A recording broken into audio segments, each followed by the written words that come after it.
Hi, this is Joseph Spencer. Today we're here to talk about the Bible. The Bible is actually the most interesting book in the world, honestly.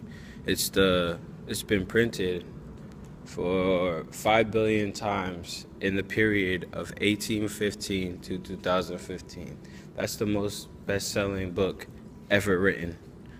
And that's only during that period. So imagine all the people who read the Bible or knew about the Bible before 1815.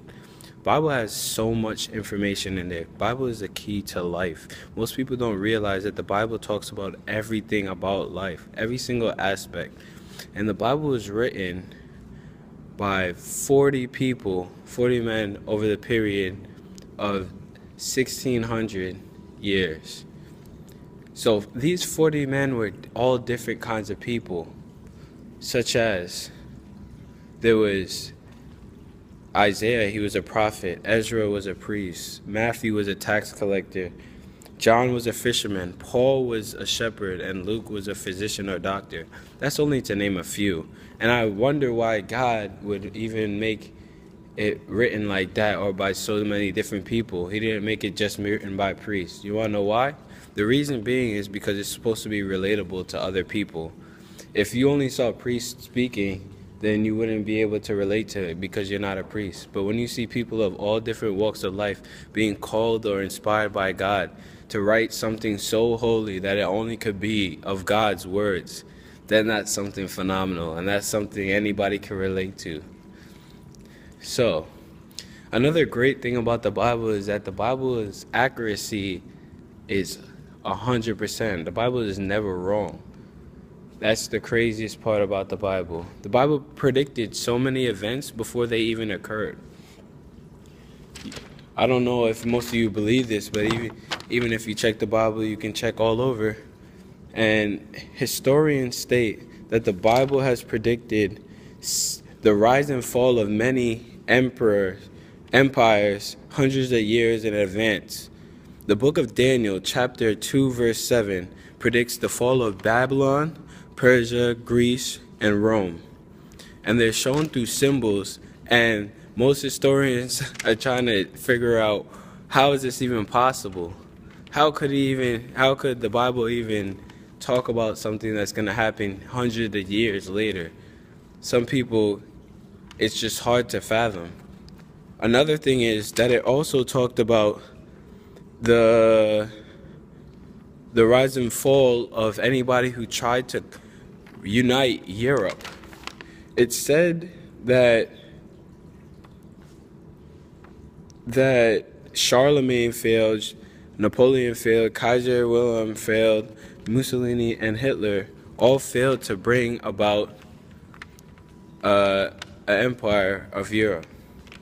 And this was predicted inside the Bible because it said that the 10 toes of the Bible, which represent Europe, will never be united as a force like that. And as you can see, all these countries are now separated into their own entities. And it's great to know that the Bible has spoken to that. The Bible has actually inspired a lot of lives. There's John Bunyan. It's crazy. John Bunyan was an uneducated man who became a preacher, and he taught a lot of people about the Bible. And he wrote the book called The Pilgrim's Progress. Very influential book. It's a great read. And if you guys ever have a chance, you guys should really check it out. I guarantee you it's one of the most interesting books. Because the Bible is the first that you'll ever encounter. There's also John Newton. A lot of people know him. He was a slave owner. It's remarkable. We're not talking about Isaac Newton. We're talking about John Newton. Some people get these things mixed up. But John Newton actually wrote the song Amazing Grace. And God really changed his life. He went from being a slave owner to changing his ways and becoming a true follower of God, Christ. So another thing that's very interesting about the Bible is that while one time when it was being translated in the 1800s, they found something called the Wicked Bible. One person who is translating it accidentally wrote out that that during the Ten Commandments that thou shalt commit adultery and didn't write shall not. And there was over 1,000 books destroyed, but there are still a couple more that exist today. And that was a failure in man trying to translate it into a different language, but that wasn't God's word. So that was a very interesting fact to me as well. And the Bible actually talks about way more stuff. It actually talks about how the earth was round. It talks about the number of stars can't be counted. That is mountains on the ocean floor. That God made us from the ground. These are all shown inside Isaiah 40 verse 22, Jeremiah 33 verse 22, Jonah 2 verse 5 and through 7, Genesis 2 to 7. And the craziest thing about the Bible is, even though it's so accurate, people can't accept the words that are coming from it. To the fact that they're willing to turn to something so foolish as evolution. Something so foolish as the Big Bang Theory. Something that's so stupid to say an explosion caused everything to come into being. You can't throw a bomb in a parking lot and expect a BMW dealership to just come through. It doesn't work like that. What do explosions do?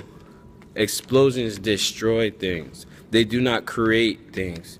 So, and this is proven through all the other explosions that we've seen, the atomic bomb, the cherry bomb. So explain to me, how does that make any sense?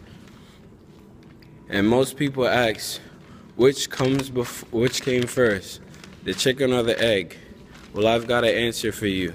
The chicken came first, and you want to know how I know? Because God put the chicken on the earth, already created inside Genesis. And so there's no reason why the egg would come first. These are a couple of more facts to prove to you that the legitimacy of the Bible. Hope you enjoyed it. Have a great day. Bye.